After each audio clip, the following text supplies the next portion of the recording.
नमस्कार दोस्तों, हमारे YouTube चैनल अच्छी दुनिया पर आपका एक बार फिर से बहुत बहुत स्वागत है। दोस्तों, सबसे पहले तो आप सभी को रक्षाबंधन की हार्दिक शुभकामनाएं। राखी के पर्व की शुरुआत कब से हुई, इस बारे में कोई निश्चित जानकारी तो नहीं है, पर पुराणों में इस पर्व से संबंधित कुछ कथाएं हैं जो हम आज आपको बताएंगे। इसके अलावा हम आपको इतिहास की वो अमर कहानी भी बताएंगे जब मेवाड़ की राजपूत रानी कर्णावती द्वारा भेजी गई राखी का मान रखते हुए मुगल शासक हुमायूं ने कर्णावती की और उसके राज्य की रक्षा की थी। तो चलिए हम अपनी पहली कहानी शुरू करते हैं। यह कहानी तब की है जब लक्ष्मी जी ने दानवराज बलि के राखी बांधकर द्वारपाल बने विष्णु जी को मुक्त कराया था। पुराणों के अनुसार रक्षाबंधन पर्व लक्ष्मी जी का बलि को राखी बांधने से जुड़ा हुआ है। इसके लिए पुराणों में एक कथा भी है जो इस प्रकार है। जब दानवों के राजा बलि ने अपने 100 यज्ञ पूरे कर लिए तो उन्होंने चाहा कि उसे स्वर्ग की प्राप्ति हो जाए।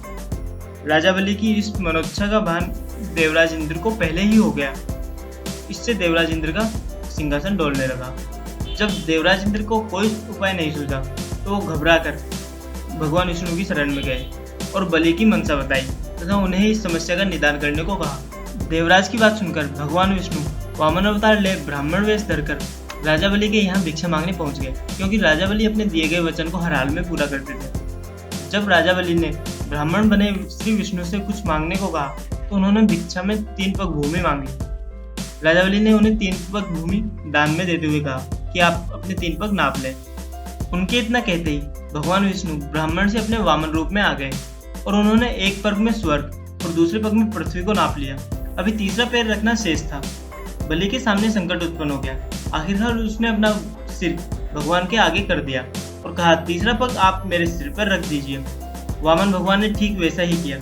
श्री विष्णु के पैर रखते ही राजा बलि पाताल लोक पहुंच गए। बलि के द्वारा वचन का पालन करने पर भगवान विष्णु अत्यंत खुश हुए। उन्होंने आग्रह किया कि राजा बलि उनसे कुछ मांग ले। इसके बदले में बलि ने रात दिन भगवान को अपने सामने रहने का वचन मांग लिया। श्री विष्णु को अपने वचन का पालन करते हुए राजा बलि का द्वारपाल बनना पड़ा।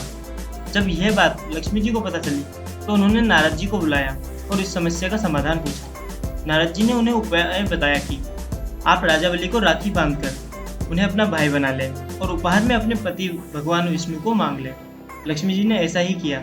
उन्होंने राजा बलि को राखी बांधकर अपना भाई बनाया और जब राजा बलि ने उनसे उपहार मांगने को कहा तो उन्होंने अपने पति विष्णु को उपहार में मांग लिया। जिस दिन लक्ष्मी जी ने राजा बलि को राखी बांधी उस दिन श्रावण पूर्णिमा थी। कहते हैं कि उसी दिन से राखी का त्योहार मनाया जाने लगा। रक्षाबंधन से जुड़ी एक और बहुत प्राचीन कथा है जो कि देवराज इंद्र से जुड़ी हुई है। यह कथा तब की है जब इंद्राणी ने देवराज इंद्र को रक्षा सूत्र बांधा था, जिसका भविष्य पुराण में भी उल्लेख है। इसके अनुसार एक बार देवताओं और दानवों में कई दिनों तक भयंकर युद्ध हुआ, जिसमें कि देवताओं की हार होने लगी। यह सब देखकर देवराज इंद्र बड़े निराश हुए। तब इंद्र की पत्नी सची ने विधान पूर्वक एक रक्षा सूत्र तैयार किया और श्रावण शुक्ल पूर्णिमा को ब्राह्मणों द्वारा देवराज इंद्र के हाथ पर बंधवाया, जिसके प्रभाव से इंद्र युद्ध में विजयी हुए। तभी से यह रक्षाबंधन पर ब्राह्मणों के माध्यम से मनाया जाने लगा। आज भी भारत के कई हिस्सों में रक्षाबंधन के पर्व पर ब्राह्मणों से रक्षा सूत्र बंधवाने का रिवाज है। रक्षाबंधन से जुड़ा एक प्रसंग महाभारत में भी आता है। महाभारत में कृष्ण ने शिशुपाल का वध अपने चक्र से किया था। शिशुपाल का सिर कटने के बाद जब चक्र वापस कृष्ण के पास आया तो उस समय कृष्ण की उंगली कट गई। भगवान कृष्ण की उंगली से रक्त बहने लगा। यह देखकर द्रौपदी ने अपनी साड़ी का किनारा फाड़कर कृष्ण की उंगली में बांध दिया, जिसको लेकर कृष्ण ने उसकी रक्षा करने का वचन दिया था। इसी ऋण को चुकाने के लिए दुशासन द्वारा चीरहरण करते समय कृष्ण ने द्रौपदी की लाज रखी। तभी से रक्षाबंधन का पर्व मनाने का चलन चला आ रहा है। रक्षाबंधन से जुड़ी चौथी और हमारी इस वीडियो की आखिरी कहानी जो है वह महारानी कर्णावती और हुमायूं से जुड़ी हुई है। मध्यकालीन युग में राजपूत व मुस्लिमों के बीच संघर्ष चल रहा था। रानी कर्णावती चित्तौड़ के राजा की विधवा रानी थी। रानी कर्णावती को जब बहादुर शाह द्वारा मेवाड़ पर हमला करने की पूर्व सूचना मिली तो वह घबरा गई। रानी कर्णावती बहादुर शाह से युद्ध कर पाने में असमर्थ थी। अपनी प्रजा की सुरक्षा का कोई रास्ता नहीं निकलता देख रानी ने हुमायूं को राखी भेजी।